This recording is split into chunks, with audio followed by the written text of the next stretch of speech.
Выбор будущей профессии является ответственным выбором для каждого человека. Уже с самого детства мы ищем себя в разных сферах жизнедеятельности. В станции юных техников детей разных возрастов обучают операторскому мастерству. В рамках обучения в объединении «Юный оператор» ребята посетили и Юго-Остинский государственный университет, где вместе со съемочной командой ЮОГУ ТВ провели один день в стенах университета, получая новые знания и эмоции. В станции юных техников обучают детей разных возрастов операторскому мастерству. В рамках обучения в объединении «Юный оператор» ребята посетили и Юго-Остинский государственный университет, где вместе со съемочной командой ЮОГУ ТВ провели один день в стенах университета, получая новые знания и эмоции. Азарт и блеск присутствовал в глазах учеников из объединения «Юный оператор» станции юных техников, наблюдая за работой съемочной группы ЮОГУ ТВ. Неподдельный интерес и восторг читался в глазах каждого во время экскурсии по университетскому кампусу. Ребята посетили и уже ставший знаменитым музей зоологии ЮОГУ, где собраны уникальные экспонаты фауны родного края.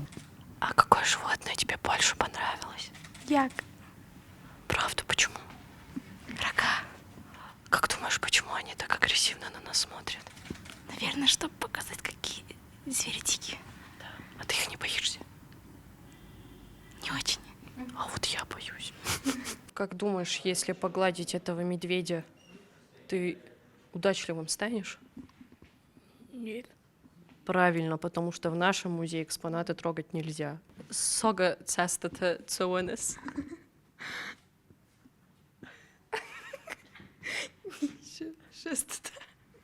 Рост. Интересными оказались для ребят и съемки совместного проекта КТРК ИР ЮОГУ ТВ «Доброе утро», которые во время их посещения вуза были в самом разгаре в съемочном павильоне ЮОГУ ТВ. Не отрываясь, они прослеживали весь процесс работы профессиональных операторов, корреспондентов, режиссеров. Данная идея посещения ЮОГУ у меня была давно, и как раз руководитель медиахолдинга ЮОГУ предложила мне такой вариант. Дети пришли, посмотрели экскурсию, посмотрели, как работают операторы, как делается монтаж. Это им очень понравилось, они очень вдохновлены, и спасибо большое. Сзади тебя работают операторы, это твои будущие конкуренты. Как тебе их камеры? Не нравится? Скажи. На самом деле они не конкуренты, они просто коллеги.